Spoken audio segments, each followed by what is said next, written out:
Bonjour à tous, je suis content de me retrouver encore devant vous ce matin. Ah oui.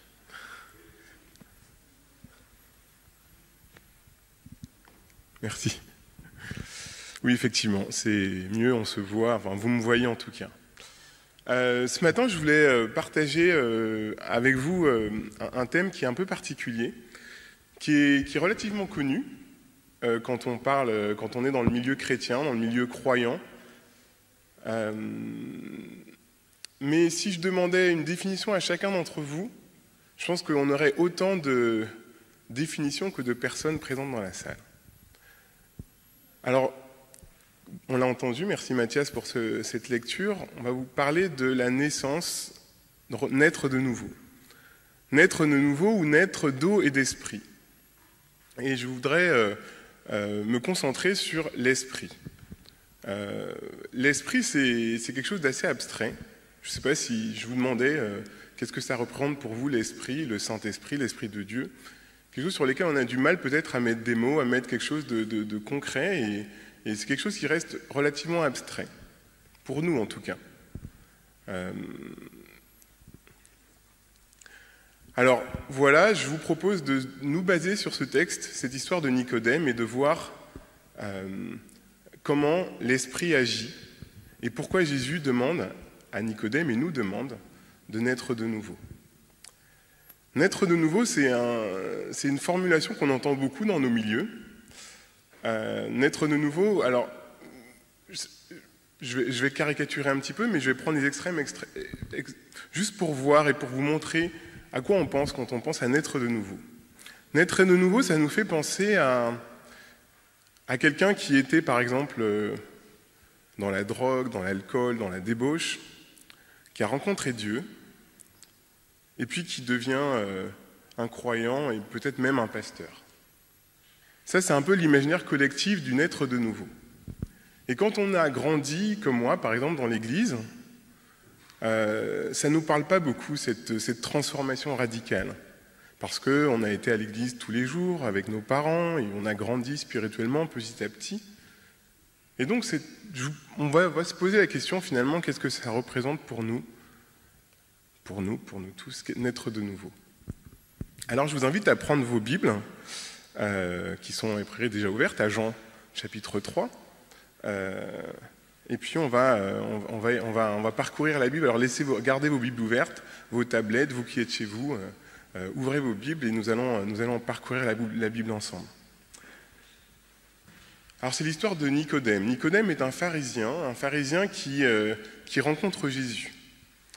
Alors, les pharisiens, vous savez, chez nous, ils ont toujours une connotation, enfin chez nous, à notre époque, une connotation un peu négative, parce que c'est ceux qui ont rejeté Jésus, qui n'ont pas gardé son enseignement, mais à l'époque, les pharisiens, c'était quand même ceux qu'on admirait, parce que c'était ceux qui respectaient la loi, ils respectaient même plus que la loi. Ils étaient vraiment les modèles de spiritualité. Et d'ailleurs, ce pharisien, Nicodème, était aussi un maître, un chef des Juifs. Donc, il enseignait aussi la loi. C'était un pasteur ou un dirigeant de la communauté juive de l'époque.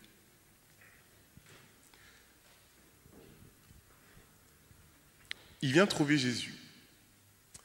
Et ce qui est intéressant, c'est que Jésus va avoir cet échange qu'on vient d'entendre avec Nicodème. Et ce qui est assez intéressant de noter, c'est que Nicodème était quand même une des personnes peut-être les plus avisées en termes de connaissance de la Bible, de la Torah, de la loi. Et c'est la toute première personne dans la Bible dans laquelle Jésus va lui demander, va lui dire « il faut que tu naisses de nouveau ». Et ça me pose question par rapport justement à cet imaginaire collectif qu'on a de naître de nouveau, de changement radical, de quelqu'un qui était, entre guillemets, dans le péché, comme on pourrait le dire chez nous, et qui finalement arrive à respecter la loi de Dieu. Parce que Nicodème n'était pas du tout comme ça, c'était quelqu'un qui était droit, intègre, qui respectait la loi et qui faisait ce que Dieu voulait. Alors pourquoi c'est à lui que Jésus s'adresse et dit pour la première fois « il faut que tu naisses de nouveau ». Et du coup, ça me pose la question à moi, et j'espère à vous, Jésus nous demande aussi de naître de nouveau. Alors, Jésus va dire cette phrase au verset 3, « Amen, amen, je te le dis, si quelqu'un ne naît pas de nouveau, il ne peut voir le règne de Dieu. » Alors Nicodème va répondre, une réponse un petit peu bizarre, « Ah bon, comment un homme peut-il naître de nouveau et revenir dans le ventre de sa mère ?» Et Jésus va lui dire, « Alors, si tu n'as pas compris, je vais reformuler, avec des mots avec lesquels tu vas pouvoir comprendre. » Verset 5, « Amen, amen, je te le dis, si quelqu'un ne naît pas d'eau et d'esprit, il ne peut pas entrer dans le royaume de Dieu. » C'est 2 fois la même phrase, avec des mots différents, je pense, pour donner plus d'ampleur et plus de compréhension. Et lorsque Jésus emploie les mots « eau » et « esprit », il touche au cœur Nicodème. Pourquoi ? Parce que chez les Juifs, l'association de l'eau et l'esprit, c'est quelque chose de très fort, qu'on retrouve partout dans la Torah, partout dans l'Ancien Testament. Et justement, c'est cette vision de l'esprit que peut-être on n'a plus, ou on n'a pas de notre temps, que je voudrais partager avec vous ce matin. Alors je vous invite à voyager justement dans l'Ancien Testament pour comprendre ce que les Juifs, eux, pensent et comprenaient quand on leur parlait d'eau et d'esprit. Une des premières fois où on parle d'eau et d'esprit dans la Bible, dans la Torah, c'est tout simplement au tout début. Genèse chapitre 1, verset 1. Alors je vous invite à prendre avec moi. Genèse chapitre 1. C'est ce fameux récit que l'on connaît presque tous de la création, qui commence comme ça. Au commencement, Dieu créa le ciel et la terre. La terre était un chaos, elle était vide. Il y avait les ténèbres au-dessus de l'abîme. Et l'Esprit de Dieu tournoyait au-dessus des eaux. Alors peut-être que dans vos versions, vous avez le souffle de Dieu. Parce qu'en fait, le mot hébreu qui est utilisé pour ce terme, esprit ou souffle, c'est le mot rouar. Et qui veut dire justement qu'il y a 2 significations. La première qui veut dire esprit, et la deuxième qui veut dire souffle. Mais pour bien comprendre ce que c'est le rouar hébreu, qui est utilisé ici, je voulais vous demander, alors ceux qui sont chez vous, vous pouvez le faire. Ceux qui sont ici, vous n'allez pas pouvoir le faire comme j'avais prévu. Lorsque vous parlez, mettez votre main devant votre bouche. Alors là, vous avez vos masques, donc ce n'est pas très pratique. Mais vous pouvez quand même essayer de le faire. Et dites un mot. Par exemple, bonjour. Bonjour. Quand vous mettez votre main devant votre bouche, vous sentez quelque chose. Vous sentez quelque chose, vous sentez votre souffle. Et c'est ça le rouar que les Hébreux expliquent. Le rouar a plusieurs sens. C'est l'air que l'on ne voit pas, mais qui caractérise l'être humain. Mais le rouar n'est pas seulement que pour les êtres humains. Quand par exemple vous voyez un arbre qui bouge, je sais pas, il fait un peu beau, vous êtes dans les champs et vous voyez un arbre qui bouge, vous ne dites pas, tiens, c'est magique, l'arbre bouge tout seul. Vous vous dites, tiens, il y a du vent.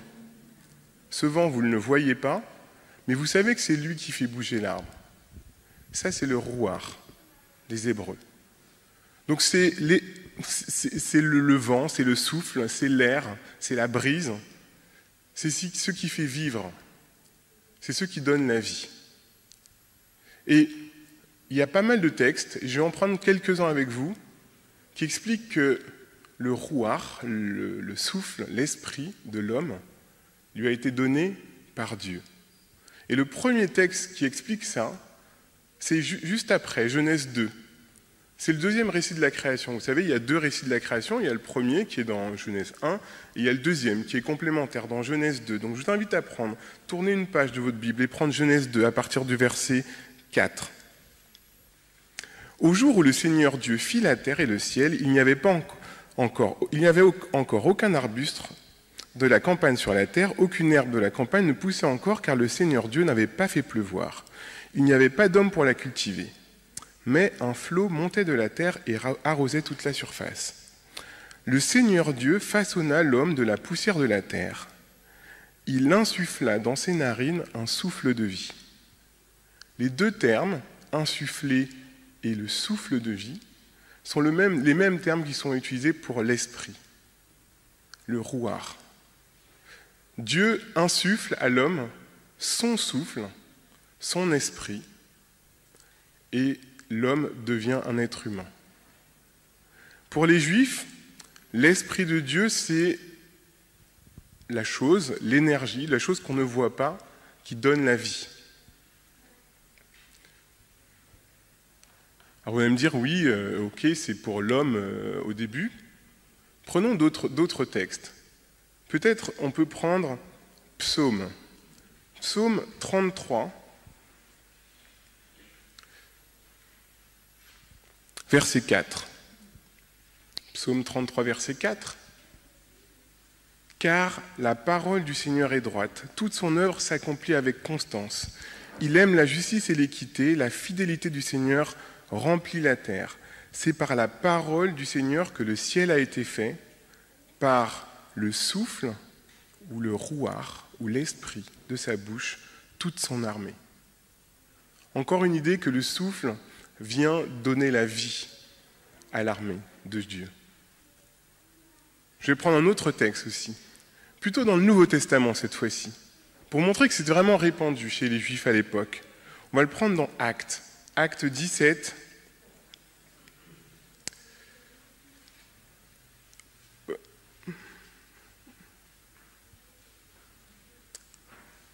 Actes 17, voilà, à partir du verset 24. C'est Paul qui parle, qui est à Athènes, et qui parle aux Athéniens, qui veut leur parler de Dieu. Il va vouloir leur expliquer son Dieu. Et il va se baser, vous savez, vous connaissez cette histoire, sur il a vu une plaque où il y a marqué « un Dieu inconnu ».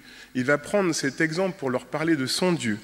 Qu'est-ce qu'il va dire à partir du verset 24 ? « Le Dieu qui a fait le monde et tout ce qui s'y trouve, lui qui est le Seigneur du ciel et de la terre, qui n'habite pas dans les sanctuaires fabriqués par des mains humaines. Il n'est pas servi par des mains humaines comme s'il avait besoin de quoi que ce soit. C'est lui qui donne la vie à tous, le souffle et toute chose. » Le souffle ici, alors on n'est plus en hébreu, on est en grec, c'est pneuma, mais c'est la même signification. Ça a deux sens, ça veut dire l'esprit, et ça veut dire aussi le souffle. Donc pour les Juifs, le souffle, l'esprit de Dieu, c'est ce qui donne la vie. C'est comme une énergie qui crée l'être humain. Et comme on reprend ce texte de Genèse avec l'homme, Dieu façonne l'homme à partir de la poussière, mais ce n'est qu'un vase vide si l'Esprit de Dieu ne rentre pas en lui et ne lui donne la vie. On ne va pas prendre ce texte, mais je vous invite si vous avez le temps de parcourir cette vision dans Ézéchiel 37, c'est la vision, on appelle des ossements, de la vallée des ossements, où Dieu explique qu'avec son souffle, il régénère la vie à partir d'ossements. C'est magnifique. Voilà. Mais ce qu'il faut retenir, ce que je voulais qu'on retienne ce matin, c'est que l'Esprit de Dieu, pour les Juifs, c'est ce qui crée la vie. Mais crée la vie pas seulement pour les êtres humains, mais aussi pour toute la création. Alors je vous invite à revenir dans Genèse 1, à la création, et je vous demandais, tiens, c'est marrant, sur ces premiers versets, on a l'eau et on a l'esprit. Qu'est-ce que l'esprit fait? Puisque effectivement, dans notre imaginaire, on pense a priori que Dieu a tout créé. Pourquoi nous précisons l'Esprit de Dieu était là, tournoyant au-dessus des eaux? Et je vous ai demandé de faire cette petite expérience avec votre main, de votre bouche. Et c'est vrai qu'on dit que la parole de Dieu donne la vie. Mais ce qui est intéressant, c'est que quand on parle, on exprime également son souffle. Et je vous ai demandé de dire bonjour. Et vous avez senti sur votre main cette souffle qui sortait. Et j'aime à penser que Dieu, quand il est dit, Dieu dit qu'il y ait la lumière, qu'il y ait les eaux, Dieu parle. Et l'Esprit accompagne cette parole pour générer la vie dans l'être humain. Et ça, c'est la vision des Juifs, c'est assez parlant parce que ce n'est pas quelque chose qu'on a forcément, nous, en tête quand on parle de l'Esprit de Dieu. L'Esprit donne la vie. Mais l'Esprit ne donne pas la vie uniquement au début. Vous savez, on crée et puis on s'en va, on part. Pour les Juifs, l'Esprit est continuellement présent dans la vie de l'homme. Et on peut prendre l'exemple de la naissance d'un être humain, par exemple. Quand un être humain naît, vous savez, il sort de la maman et puis il prend son premier souffle. Et souvent, il y a le premier cri qui va avec. Pour les Juifs, ça, c'est aussi le souffle de Dieu qui rentre dans l'homme et qui donne la vie. Qui donne la vie. Je vais vous prendre un dernier texte pour illustrer, pour vous montrer que pour les Juifs, ce n'est pas une chose qui est une fois, mais c'est quelque chose qui est constant pendant toute la durée de la vie. C'est le psaume 104. Psaume 104, à partir du verset 27, on parle des animaux ici. Eux tous mettent leur espoir en toi, psaume 104 à partir du verset 27, pour que tu leur donnes leur nourriture en son temps. Tu la leur donnes et ils la recueillent. Tu ouvres ta main et ils sont rassasiés de bien. Tu te détournes et ils sont saisis d'épouvante. Tu leur retires leur souffle, tu leur retires le souffle, et ils périssent et retournent à leur poussière. Tu envoies ton souffle et ils sont créés et tu renouvelles la terre. Voilà, c'est ça le souffle, c'est ça l'Esprit de Dieu pour les Juifs. Alors on peut se demander, effectivement, alors Dieu a donné son souffle à l'homme. Pourquoi Jésus nous dit, il faut que vous naissiez de nouveau, il faut que vous naissiez encore en esprit et en eau. Deux raisons à cela. La première, on la retrouve encore au début de la Bible. Vous la connaissez bien ? Mais avec cette vision de l'esprit, je trouve que c'est intéressant de noter cet élément-là. Si vous reprenez Genèse, chapitre 4,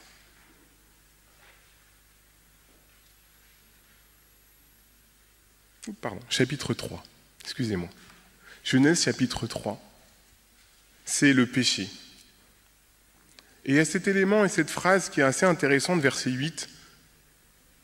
Alors ils entendirent le Seigneur Dieu qui parcourait le jardin avec la brise du soir. L'homme et sa femme allèrent se cacher parmi les arbres. Et alors je vous le fais en mille, la brise du soir, c'est aussi le rouar qui est utilisé ici. Donc l'homme et la femme se sont séparés de l'Esprit de Dieu. Pas totalement parce qu'ils ont continué à vivre, mais en partie. En partie. Et donc, Jésus, dans cette phrase, nous dit à Nicodème, effectivement, les hommes vivent, les hommes sont des êtres extraordinaires, mais ils ne sont pas comme ce que j'avais prévu au début. Et vous avez besoin de renaître d'eau et d'esprit. Alors, qu'est-ce que ça signifie pour nous, renaître d'eau et d'esprit ? Pour illustrer ce point, je voudrais prendre la meilleure personne qui est née d'eau et d'esprit, c'est Jésus.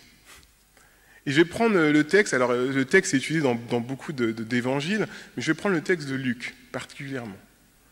Parce que pour moi, il y a un élément qui est important et qui est intéressant à partager avec vous ce matin. Donc je vous invite à prendre Luc chapitre 4. C'est le baptême de Jésus. Pardon. Et je me suis encore trompé, Luc chapitre 3, juste à côté. Vous savez, Jésus avait demandé à Jean-Baptiste de le baptiser, et Jean-Baptiste avait dit non, mais je ne suis pas digne. Et Jésus avait dit il faut que tu le fasses. Il faut, parce que c'est quelque chose de juste. Alors, verset 21, quand tout le peuple reçut le baptême, Jésus aussi reçut le baptême. Et pendant qu'il priait, le ciel s'ouvrit. Et l'Esprit Saint, on est encore sur le rouar ici, descendit sur lui sous une forme corporelle comme une colombe. Et survint une voix dans le ciel. On a encore cette association de la parole et de l'esprit. Et la voix qui dit « Tu es mon fils bien-aimé, c'est en toi que j'ai pris plaisir ». Et je me suis souvent posé la question, pourquoi Jésus s'était fait baptiser ? Est-ce qu'il avait vraiment besoin, vu son état et sa nature divine, de se faire baptiser ? Est-ce qu'il avait besoin de recevoir une pleine portion de l'esprit au moment de son baptême ? Et je pense que c'est Jésus qui le dit lui-même, il faut que ça soit fait. Donc je pense qu'il y a quelque chose pour nous, il y a quelque chose derrière. Juste après le baptême de Jésus, on a l'histoire de la généalogie de Jésus, à partir du verset 23. Et on nous explique que Jésus, à ses débuts, avait environ 30 ans. Il était, à ce qu'on pensait, fils de Joseph, fils d'Élie, fils de Matthias, fils de Lévi, fils de Melchi, etc., etc. Et si on va jusqu'au bout du texte, fils d'Adam, fils de Dieu. Donc à ce qu'on pensait, Jésus, bien sûr, était fils de Dieu. Mais fils de Dieu par une lignée humaine, c'est-à-dire fils de Dieu qui était le fils d'Adam, etc., etc. Mais le problème, et comme on l'a vu ensemble, c'est que cette connexion avec l'Esprit n'était plus la même que celle qui était tout au début. Donc ce n'était pas suffisant. Et cette phrase de Dieu lui-même, quand Jésus se fait baptiser, qui dit « Tu es mon fils », c'est une seconde naissance. C'est une nouvelle création. Vous savez, la parole de Dieu est créatrice, comme on a pu le voir dans Genèse. Quand Dieu dit, les choses se font et s'accompagnent de l'Esprit qui donne la vie. Pour Jésus, c'est exactement la même chose. Dieu dit, tu es mon fils, accompagné de l'Esprit qui donne la vie. Et l'Esprit va remplir Jésus du Saint-Esprit. Jésus va expérimenter cette seconde naissance, naître de nouveau. Et alors, on pourrait se demander pour nous, alors finalement, comment nous on peut naître de nouveau? Et cette question, elle est aussi, entre guillemets, absurde que dire comment on peut naître. Comment on peut naître? Alors, on ne peut pas naître. On ne choisit pas de naître. Est-ce que c'est moi qui ai décidé de naître? Non.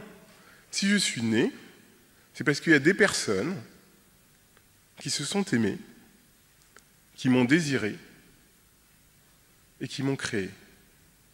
Et quand je suis né, on m'a mis dans les bras de gens, moi je pleurais sûrement, et on m'a donné, on a pris soin de moi. Et j'ai reconnu en ces personnes qui prenaient soin de moi mes parents, mon père et ma mère. Je n'ai pas choisi de naître.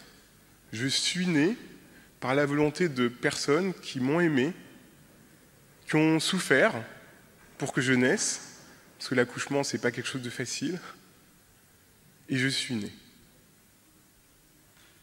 La nouvelle naissance, j'ai envie de dire, c'est pareil. Ce n'est pas moi qui choisis de naître de nouveau. C'est Dieu qui m'a aimé et qui me propose de naître de nouveau. Je n'ai rien à faire, je ne peux rien faire pour moi-même naître de nouveau. Je ne peux qu'observer Dieu et lui dire merci Père. Merci Père de m'avoir aimé et de m'avoir permis de naître de nouveau, comme je pourrais le faire avec mes parents. Mais il y a quand même un risque. Il y a quand même une tentation et quelque chose d'assez difficile à comprendre dans cette démarche. Parce que l'homme veut toujours bien faire et veut toujours aider Dieu. Vous savez, on aime toujours prendre les devants et dire « Tiens, il faut que je mette ma pierre à l'édifice ». Et ce risque, cette tentation, c'est Jésus qui l'a vécu le premier. Jésus qui l'a vécu le premier juste après son baptême. Qu'est-ce qui s'est passé? Luc chapitre 4, c'est la tentation. Et Satan, lui, avait très bien compris l'enjeu de cette naissance de nouveau. Sur quoi il va challenger Jésus? Qu'est-ce qu'il va lui dire? Et on peut le voir dans Luc chapitre 4. Il va lui poser une petite condition. Si tu es le Fils de Dieu, fais ça. Si tu es le Fils de Dieu, fais ça. Quel est l'enjeu ici? L'enjeu, c'est de dire à Jésus, est-ce que tu es sûr que tu es le Fils de Dieu? Est-ce que tu es sûr de qui tu es? Prouve-moi que tu es le Fils de Dieu. Prouve-moi que tu es capable de faire ce que le Fils de Dieu est capable de faire. Démontre-moi que tu es le Fils de Dieu. Et ça, c'est le plus grand risque que l'on court lorsqu'on souhaite accepter ce don de Dieu. C'est de vouloir justifier notre statut de fils de Dieu, justifier notre appartenance à Dieu par nos propres actions, par nos propres faits et par ce que l'on fait nous. On ne choisit pas de naître. On ne choisit pas de renaître. Et Jésus, on ne rentrera pas dans les détails, mais a bien répondu à Satan. Parce qu'il a cru en ce que le Père, Jésus, avait dit. Jésus lui a dit « Tu es mon fils bien-aimé ». Il n'y a rien à démontrer de plus. Il n'y a rien à expliquer de plus. Il n'y a rien à faire de plus. Si Dieu l'a dit, et sinon son esprit a accompagné sa parole pour donner vie en moi, je n'ai rien à prouver à personne. Je n'ai rien à prouver à personne. Il y a deux choses qui m'intéressent aussi dans ce que Dieu a dit. Dieu a dit « Tu es mon fils bien-aimé ». Et je vous ai expliqué l'amour de Dieu avant même que l'on naisse, avant même que l'on renaisse. Mais il a dit aussi une deuxième chose. Il a dit « C'est en toi que j'ai pris plaisir ».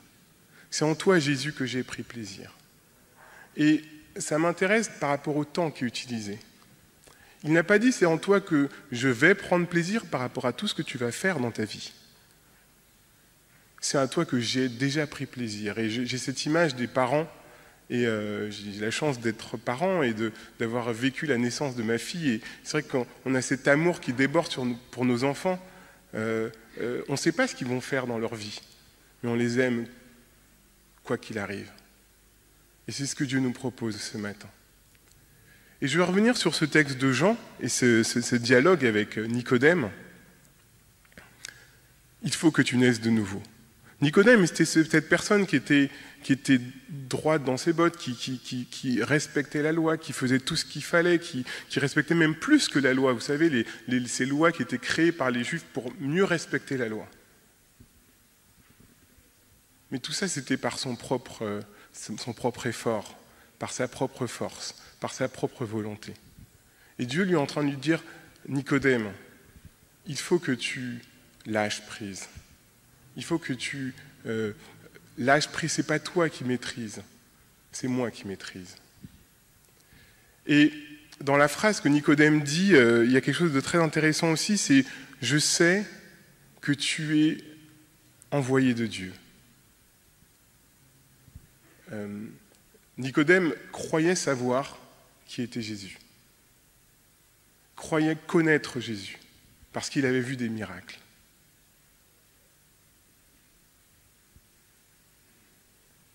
Mais Nicodème ne connaissait pas Jésus, parce qu'il voyait Jésus comme son maître, comme un maître parmi tant d'autres, et pas comme son sauveur. Et j'aime bien ce mot « connaître », parce que la langue française a ses beautés qu'on peut découvrir. Connaître, c'est composé d'un préfixe « co » et de « naître ». Alors le préfixe « co » dans la langue française, ça veut dire « partager ». Vous savez, le mot « copain », c'est ceux qui partagent le pain. Connaître Jésus, c'est ceux qui partagent la naissance de Jésus. Et Jésus est né de nouveau par son baptême. Et par la foi qu'on place en lui, on commence petitement à connaître Jésus, à partager avec lui la naissance qu'il a vécue.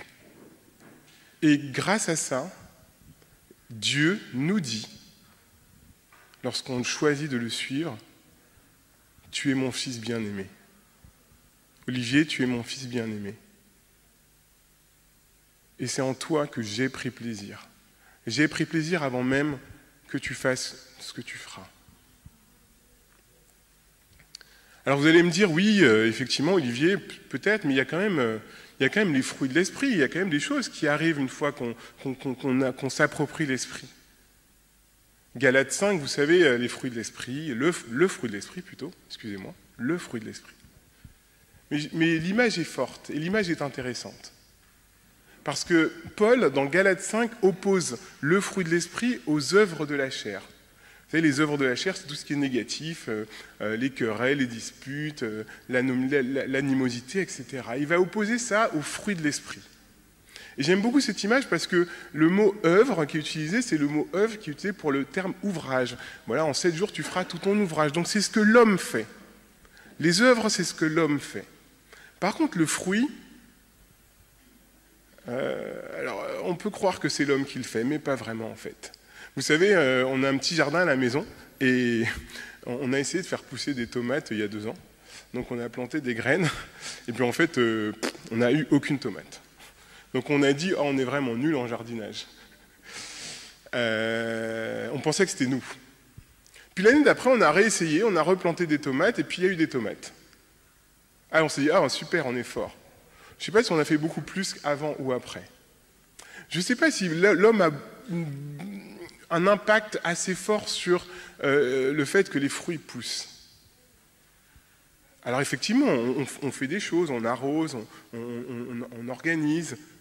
Mais est-ce qu'on a une quelconque influence sur le fait que la graine contient tous les nutriments qui lui permettent de grandir?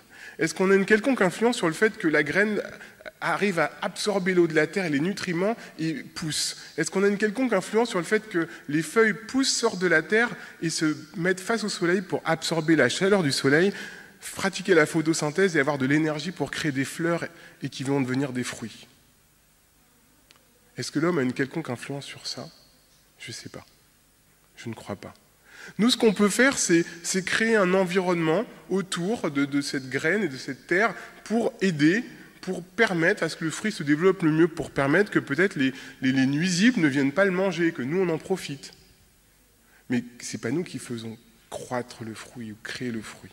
Le fruit, il pousse tout seul. Il pousse grâce, alors si on en croit les Hébreux, grâce au rouar.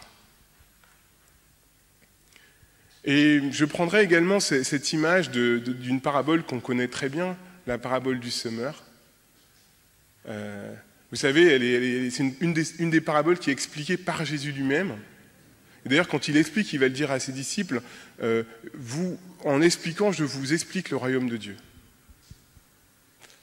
Et il va leur dire, voyez, la graine, c'est la parole, et elle va donner du fruit, elle ne va pas donner du fruit. Et qu'est-ce qui explique ce qui va donner du fruit ou pas? C'est l'environnement dans lequel cette graine va tomber. Ce n'est pas l'homme qui fait pousser le fruit. L'homme, c'est l'environnement. Et le fruit pousse s'il est dans un bon environnement, ou il ne pousse pas s'il est dans un mauvais environnement. Et ce que Jésus va lui-même dire pour cet environnement, il va dire, ce qui empêche le fruit de pousser, il y a 2 choses. Il y a le diable, tout d'abord, qui empêche les gens de croire, tout simplement, à la base. Et puis ensuite, il y a les événements de la vie, les difficultés, les épreuves.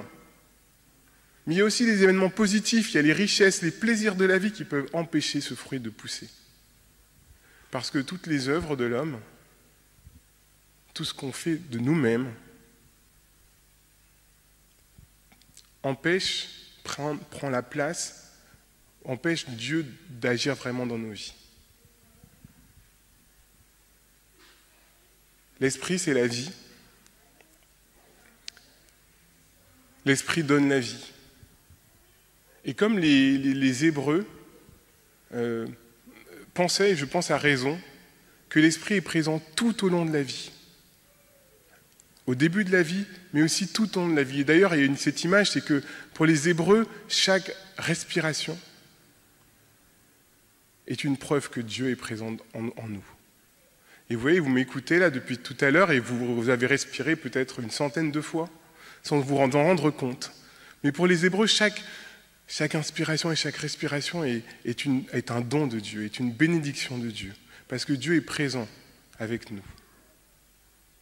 Et j'aime à penser que Jésus nous propose ça aussi pour cette nouvelle naissance.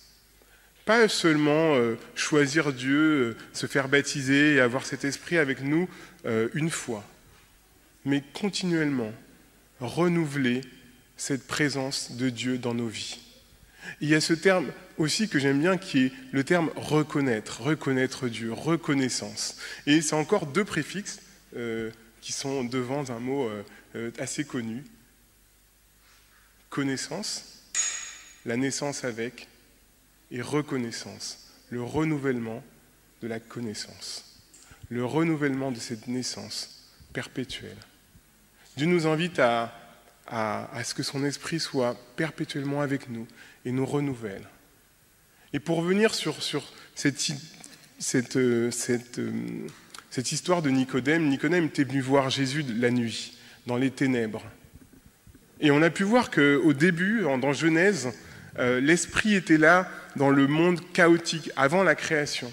Il n'attendait une chose, il n'attendait que la parole de Dieu pour commencer son œuvre créatrice.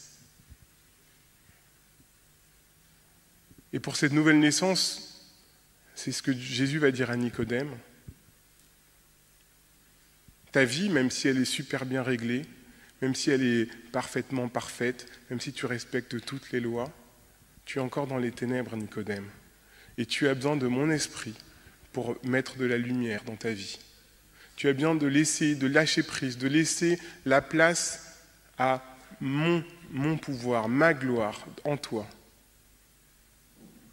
Et pour que tu donnes mon fruit et pas tes œuvres. Je voudrais conclure avec ce texte. Vous savez, je vous ai dit, quand Jésus a parlé d'eau et d'esprit à Nicodème, vous savez, eau et esprit, pour les Juifs, c'est quelque chose de très précis. On a vu, c'est dans la Genèse, on a vu dans les psaumes, mais il y a un texte qui est très connu des Juifs, encore aujourd'hui, sur l'eau et l'esprit, et on le trouve dans Ézéchiel 36, que je vous invite à prendre avec moi.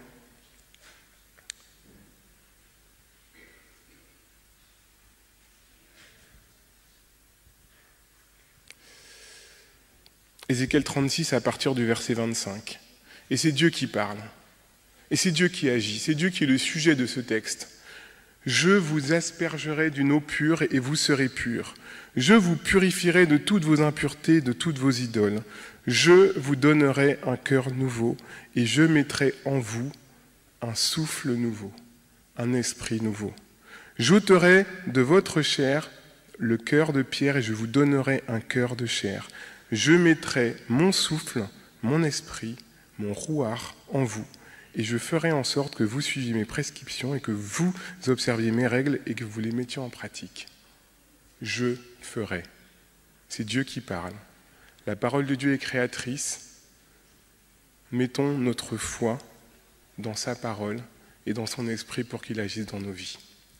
Et alors que je vais demander à Clarisse de venir pour un chant qui va conclure ce message, je voudrais qu'on puisse chacun penser à un aspect de notre vie où nous avons peut-être le chaos, les ténèbres, quelque chose qui nous chagrine,